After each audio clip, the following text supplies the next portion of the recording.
Voici les 4 plus grosses erreurs que tu dois absolument éviter avant d'investir au Canada. La première erreur, c'est de ne pas récupérer les 30 000 $ net d'impôts que tu peux récupérer 2 jours après avoir signé chez le notaire en faisant le bon prêt immobilier auprès de la banque.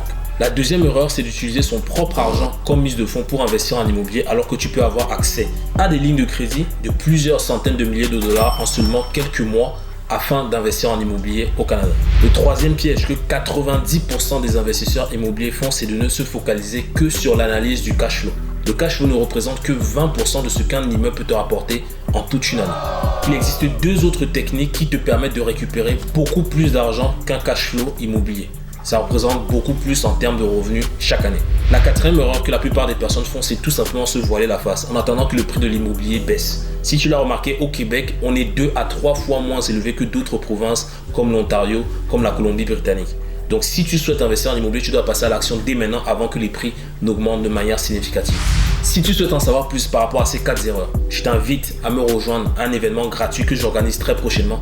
Tout ce qui te reste à faire, c'est de cliquer sur le bouton juste ici pour t'inscrire et tu recevras toutes les informations relatives à l'investissement immobilier afin de passer à l'action cette année.